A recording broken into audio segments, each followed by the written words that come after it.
Well, this is absolutely wild. Just when I thought the Lauren Boebert news was going to quiet down for a little bit, we get this. We're getting word that police are actively investigating an incident over the weekend at a restaurant that potentially got physical, violent between her and her ex-husband. It sounds like Jason Boebert, her ex-husband, is accusing her of punching him in the face, which is why the police showed up, and she is denying that telling of events. Let me start by playing this, then we'll discuss further.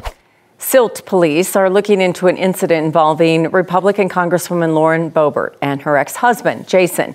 They filed for divorce in May after nearly 18 years of marriage. Officers say that last night, police responded to the Miners Claim restaurant in Silt. Police did not arrest anyone. Police say they plan to look for surveillance video of what happened. They say they'll release a full report when they're finishing investigating. Congress Boebert said what happened was a sad situation that keeps escalating. She says, quote, "I didn't punch Jason in the face and no one was arrested. I will be consulting with my lawyer about the false claims he has made against me and evaluate all of my legal options." Boebert also said this incident is another reason that she is moving. You may recall she currently represents Colorado's 3rd congressional district, but has announced that she's planning to run for the open seat in the heavily Republican District 4. That covers Weld County, Douglas County, and all of eastern Colorado. My goodness. So they're out in public, now divorced, and all hell, it seems, broke loose, at least to the point of the police being called. And let me go over some more details. This is from the Daily Beast that broke the story, writing on Saturday night, 3 years to the day after supporters of Donald Trump attacked the U.S. Capitol building. Election objecting Representative Lauren Boebert is the subject of an active police investigation into an alleged physical altercation with her ex-husband Jason Boebert at a restaurant in her district Saturday night. The Silt Police Department confirmed a, quote, active investigation, end quote, in a phone call Saturday night, but would not comment further. A Boebert aide told the Daily Beast that no one was arrested.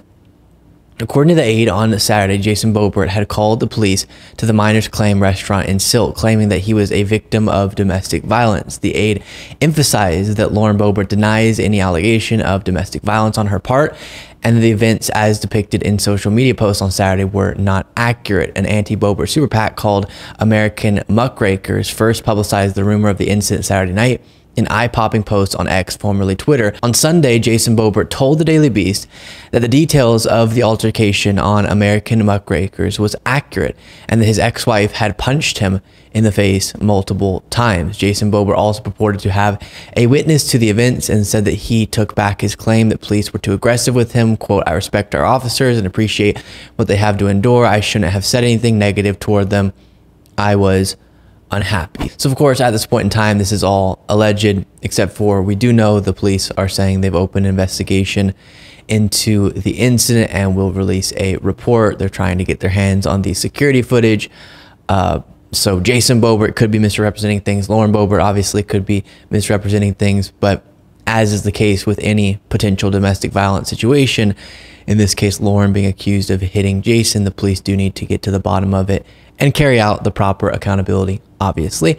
Then here was Lauren Boebert's statement, again, just as we try to continue to dissect what happened.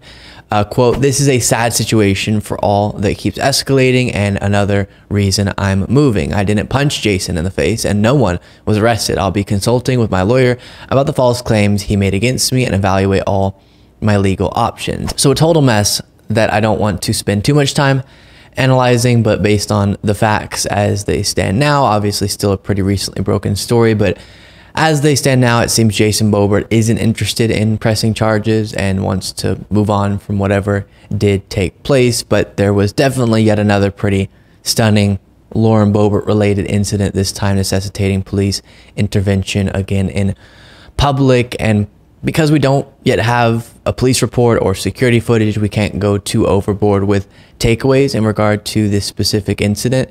And usually I do try to not meddle too much in the personal lives of politicians unless the thing happened in public, which this did, or as the Beetlejuice thing did, or if it has some political implication, like a party of family values Republican violating the principles in some way, as so often happens and has happened with the Beetlejuice debacle. But I guess I'll end on an excerpt from CNN's reporting that I thought was interesting. Putting this into some apt context, it writes, Boebert has previously made headlines when she was escorted out of the musical Beetlejuice in September 2023 after multiple complaints from patrons. The Colorado Republican also notably shouted during President Joe Biden's 2022 State of the Union address as he discussed helping U.S. veterans, and when she made an unfounded suggestion in 2023 that Minnesota Representative Ilhan Omar was a terrorist, for which Boebert later apologized. Can we please elect more put together, serious, qualified people to these important positions of power? I'll leave it there. Make sure you're subscribed to the YouTube channel and hit the bell thing. Get the notifications. That's important too, apparently.